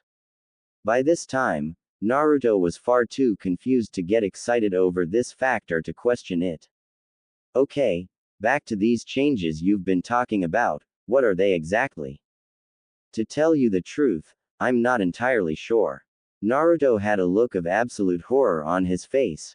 Now, before you go off on one of your rants again, let me explain. When no sound came from him, she continued, when your chakra was first drawn on in such large amounts, I didn't think anything of it until it started drawing on my Yuki. Even then I just figured you were in some kind of trouble and needed it. The seal would have given it to you anyway if your emotions were distressed enough. I have no way of telling what is going on outside the seal until you draw on my power enough for me to say yes or no to how much you're taking. The seal can give you so much without my say, but once you pass into my area of control, our connection is strong enough for me to use your senses. Like when you fought those Hyuga. You mean I was using your Yuki when I did that? Yes, but you only passed the point for a moment. Now, back to what happened. As soon as you neared the limit of what your body could handle, I worked as fast as I could to reroute the Yuki to areas of your body that were already being affected by it. Normally the seal would never let me do such a thing, but with our energies mixing so chaotically, it couldn't tell my will from yours. I did this because the chosen areas could handle the power better and advance naturally while giving me time to drain the Yuki back out of your system. While I was doing this, the Yuki that I couldn't get to was able to affect other things as well, and I haven't had time to check everything yet to see what happened, Kyubi said, looking as sheepish as a fox can. What do you mean, advance naturally, and what would these be specifically? By advancing naturally, I mean the parts of your body that were under my influence since I was sealed. These areas could handle the Yuki surging through them while the rest of your body was being destroyed by it. Before I try to explain what has happened to you specifically, I need to know what you know about demons and the Biju. I don't see what this has to do with anything, but I know a little. I know there are 9 of you Biju. You're the strongest. Many of you represent elements and can use them at will. Other than yourself, none have been seen for around 100 years. Other than that I don't know about the specific Biju. As for demons, they live a long time, even the weakest are supposed to be quite powerful. Lower level ones were mostly wiped out hundreds of years ago, and the ones that are left other than you Biju are supposed to be easily taken care of by a Junin. Correct. I'm surprised you know so much. I will now tell you some history on demons. I know this will be boring for you, but please be just a little patient. You'll need to know this to understand what I have to tell you. 5,500 years ago, at the beginning of shinobi times, demons walked this land unchallenged. At this time, humans mostly hid away and few survived unless under the protection of a demon lord such as myself. Around this time is when the 9 Biju first arrived. You see, at that time most demons were actually Hanyo or half-demons. Excuse me, I don't mean to interrupt, but what do you mean they were half-demons? You humans only started recording your history about 3,000 years ago, so I guess you wouldn't know. I'll explain, but this is a lot further back than I intended to go, so pay attention. Every 10,000 years, the energies of creation itself come together, bridging the 5 worlds. These worlds are heaven, hell, the demon realm, your world, and the realm of the summons. Wait, demons are from hell, right? No, that is a misconception of humans. What you humans call demons are actually elemental spirits.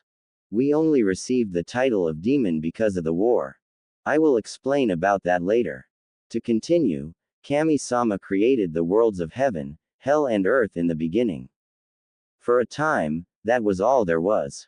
He created man on earth for unknown reasons and allowed them to live their lives as they pleased. This was even before my time. As the ninjas' lives came to an end, they would either join him in heaven to share the knowledge of their lives with him, or be judged unworthy for the way they lived their lives and be sent to hell to be cleansed by its eternal fires. As this was being explained, Naruto's mind was strained to its limits to understand it all and was coming up short. His new ears were